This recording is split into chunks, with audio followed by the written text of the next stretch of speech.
All right, family, we would like to welcome Kathy Moore from Muskegon County Health Department, the Executive Director, the boss lady over at the Muskegon County Health Department. How you doing today, Kathy? I'm doing great, Paul. How are you? And Big Rob? We hanging on in there. Trying to stay away from fine. him. Yeah, me too. I got to stay away from PA. He's something terrible. Yeah, we social But distancing. You don't look like you at your office, Kathy. You look like you at Kathy Moore Estates or something like that. You know what? And this is very, very rare that I'm at home. I honestly put so many hours in, but I have mom duty today, so I had to pick him up from football practice. Oh wow! Oh, okay. Wow. You sure that Well, ain't a green screen? No, it's It's in the guest quarters. That look comfortable though. You look very comfortable. So it's been a few months since we had you on. How are we doing with COVID-19 here in Muskegon? Muskegon County, we still have cases. Our numbers, are gradually inclining, but our positivity rate is really good. So I'll show you this and then I'll share. If you look at this chart, the blue are the number of cases, and of course it will continue to incline. The red are active cases. So we reached our peak in middle of May. We got down to a low towards the end of June. And then after the 4th of July, we peaked again. Then the numbers went up a little, down a little. So right now here in Muskegon County, we are managing a little bit over 200 active cases. Right now. Okay. We have, we'd love for it to be like 100 or less, but we have over 200 active COVID-19 cases right now, and about 195 individuals on quarantine that we're managing as well. So you know a lot more about this virus now than you did when we were interviewing you in March. Yes. What can you tell us about this virus and the impact that it has on your body? Again, it's a novel virus. We're still learning more, but we do know that individuals with underlying health conditions and the elderly are more severely impacted than anybody else. Okay. Have you seen any new symptoms? I think I read something today about young folks losing their hearing. I have not seen a lot of that. It started with loss of taste.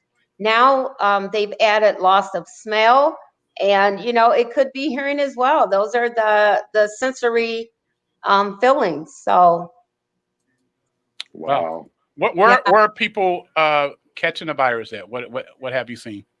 So our young people are catching the virus out in the community with social gatherings. Our elderly, or the age group 50 to 59, they're really catching it because they are at a position, they're in a position or a situation where they have a lot of obligations. So 50 to 59, they're going to work, they're taking care of parents, they're taking care of kids and grandkids. They just have so much to do. So when I talk to that age group, they are out and about because of all their multiple obligations. That's the age, Paul, where people are owning businesses or they are the executive leaders or managers. And so they really feel obligated to get out and do what needs to be done. The age group 30 and under, they are their exposure is affiliated with social gatherings. Of course, early on it was bars, maybe parties, and during the summer, it could have been beach events or similar parties. Okay. And then our the most severe age group, the 70 and older, is more related to long-term care facilities like nursing homes and assisted living facilities. Now, early on, it was majority blacks who was Yes, catching it 40, 50%. Now I yes, got your stats up there. That has went down right. tremendously. What do you think happened?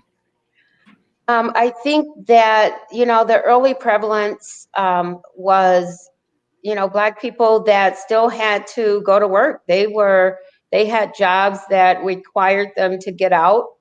Um, I think also there was a disbelief, or maybe a belief, that this virus wasn't going to impact them, Mhm. or that it was manufactured, whether it's the virus itself or the impact.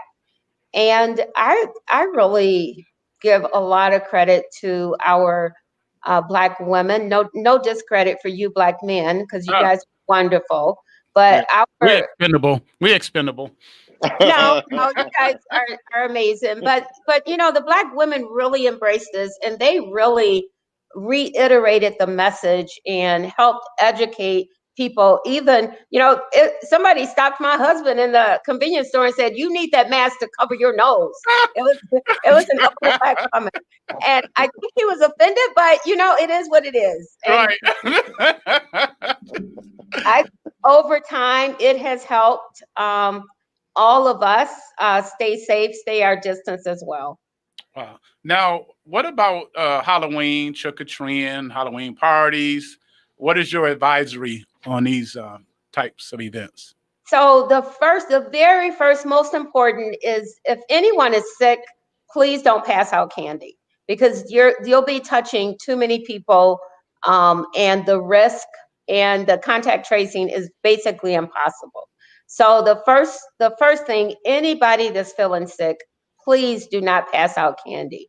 Any kids or parents that are sick, please don't go and collect candy. That's the most important thing. Then for the rest of you, if you're out and about in your mask, please remember, if you're with individuals that's not part of your household, cover your nose and your mouth with the mask. If you're with your family members, you're pretty good. You're good. The Stay your distance, of course, from non-household members. And Mhm. then we're asking the people who pass out candy to try to minimize the touch as much as possible. I don't know if, any way, some suggestions is to lay it out on the table, to have maybe a scooper, any way to minimize the constant touching of candy. But we still want people to enjoy themselves. Then we want the parents to examine the candy and possibly wipe it down, or let it sit for a couple of days. Um, Um, any suggestion on how many people inside? Because people want to do some Halloween parties. yeah, there's still that social gathering limit, and it depends on the venue. 50% capacity for some venues. If it's a house, it's really 10 individuals or less. If it's outside, of course, 100 or 50 to 100. It's really about the mask. If you're inside, wearing the mask, staying your distance, and just making that sacrifice, special accommodations, but you can still have fun. Okay. Sports. Muskegon Heights chose not to have football. Muskegon is having football, and Yes. a majority of the other schools are having Yes. football. Your thoughts on fall sports, winter sports? I supported Muskegon Heights' decision to not move forward with that, because they had virtual school. It does require, extra steps, extra conditioning, mental conditioning, to make those adjustments. The Michigan High School Athletic Association had a lot of criteria or conditions related to continuing with sports, meaning only two people, only two spectators per player, and masks must be worn at all times, even outside. And I saw where, Muskegon Heights, I'm Muskegon Heights, and we are a sports supporter. And I just saw a lot of challenges with those stipulations, even to bring it to the school and then to try to manage those stipulations where people really want to come out and support that team. They want to come out and support their child, but there was only 2 tickets. I do think it was the right decision. Perhaps had we more time to put some measures in place and make some things happen, I think it would have been okay. But that was a really, really quick turnaround. I mean, first it was no sports, no sports, no sports. Then all of a sudden it was, you can do sports, but you have to meet all these conditions. Right. And it would have taken a little more time to just make sure we were in compliance. Miss Gloria White Gardner is listening, watching down in Washington, D.C. We miss her. She said, don't even give candy. All of these events are just not necessary. Sacrifice this year. Go ahead, Gloria. Thank you so I don't know much. if them kids not trying to hear that. But I I appreciate that motherly advice. Exactly. No. Yeah. I know my grandson ain't trying to hear that, but he's got both his grandmothers are nurses. So he is getting bags of candy from the family. He ain't going nowhere. Both of my grandkids, ain't none of them, they're not going nowhere. And that would be nice if we would just buy a variety of candy, mix it up, and give it to our child and our grandchild, and just limit the possibility of exposure. Yeah. Because I can tell you, from public health, we will not be able to contact trace everybody if we find out there is a infectious person that was either passing out candy or collecting candy on that day. Right. So with all this COVID stuff going on, STD should be at an all-time low, right? That should be wrapped up. We should be done with that, right? You know what's so challenging about that, Paul? Well, first of all, it's not. Oh, shoot. I give kudos to my sisters for putting their hand up and saying, you ain't coming over here. It's over. It's a wrap. So that had but the supplies that we use now for some of the COVID testing are the same supplies for STD testing. And so now there is a shortage of STD tests. And and we've met at the state level. We're meeting with the hospital, and we are recommending treatment. If someone feels like they've been exposed to an STD, we are recommending automatic treatment because the testing supplies are very limited right now. That's funny. That is, I'm actually laughing. Miss Gloria White Gardner said STDs is on the rise out in DC. It's just funny. I don't get it. But STD is up. COVID has to be up too, because then that's not that social distancing. Maybe it's in the food. Maybe it's not. Maybe it's in the food. I don't know. On another subject, Timberland are having classes, and they seem to be getting it right. What have you found out from watching them? I actually having those practices, those policies in place, that safety measure, the signs, communicating your expectations, that is actually working for Muskegon County Schools. I am so proud. I had so much anxiety for September when school was coming back in, and we have not had an outbreak in the school. I think it's because kids are used to following the rules, and then staff at the schools are used to enforcing the rules. And so they are just doing an amazing job. And I can just say that is because they put the policies in place, they communicated their expectations, and then they enforced it and educated and reminded everybody. I always use the example of our two prison systems here in Muskegon County, Muskegon Correctional Facility and the Brooks facility. Those are basically the same demographics, um, almost same geographic area because they're right across the street from each other. And one prison has 1,174 inmates with 0 positive. Another has 1,295 inmates with 1,012 positive and 5 deaths.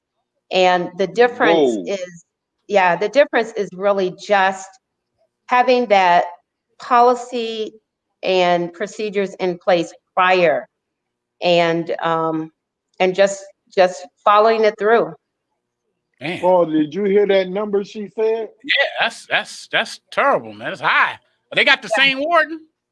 No, two different wardens, but right across the street. So basically the same demographics,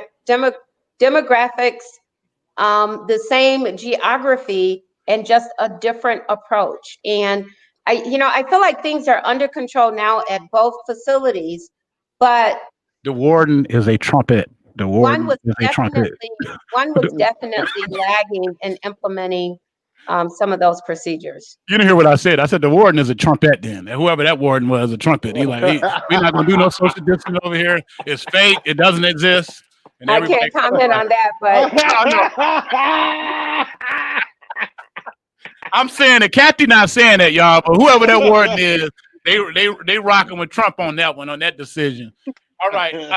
What else would you like to share with the community about COVID-19 as we move forward into this cold fall season and get ready for winter? that we don't have a vaccine readily available, and we do anticipate that there will be a vaccine available in December. However, there will be some priorities as it relates to the vaccine. Definitely, individuals with underlying health conditions, first responders, the elderly. And we probably will not have enough. Well, I can tell you for sure, we won't have enough vaccine for everybody. So we are gonna serve our most vulnerable first. That means that the rest of us should just continue to be as safe as possible. The mask, the social distancing, washing our hands as often as possible. There is light at the end of the tunnel. We're not there yet. And I think it's still our responsibility to help protect even people we don't know that we may casually run across. You can't look at somebody and tell they have an underlying health condition. So we just want to try to stay as safe as possible, please. And we've done a good job. Our numbers are much better than anticipated. Wow. What about churches? Can churches come back now and back to? They can start easing back with caution. Again, I think some churches have started having morning service for the elderly, assuring that there's social distancing. They have hand sanitizers, hand washing in place. There's still those same precautions, even with church, is the mask, the social distancing, and the hand sanitizing. Wow. Well, thank you so much. And our condolences to you. You lost your father I during the did. pandemic. Yes. Yep. That was And very sad. And I don't think I've properly grieved yet. Every now and then it just hurts. So I'm hoping we'll get to a point where I can just, cut all the lights off and figure out how to move forward with this. so the end game for this COVID-19 is the vaccine then. That's the end game. Or have you seen cases in Muskegon where people caught it twice? We have seen one particular case now. There are 8 different strands of the COVID-19 virus, and one is very more dominant than the other. We don't know why yet. And we don't know why somebody would get it, because we have also found that those who have had COVID-19 and recovered, that those antibodies, even though they're dormant, if they're exposed again, they just automatically jump back up and react to that. So there is definitely light at the end of the tunnel. We are building some natural immunities to this. We're just not there yet. Natural immunities mean people who haven't even got the virus are building up an immune system to fight it. Possibly, or the virus is mutating itself where it's not as severe as it was initially. We still don't know, honestly. Glory White Gardner says, "I'm sorry, so sorry, Kathy. Sympathies and condolences from her. Love you." People Thank you, love you, Gloria. Kathy. You know that, right? You know people love you, right?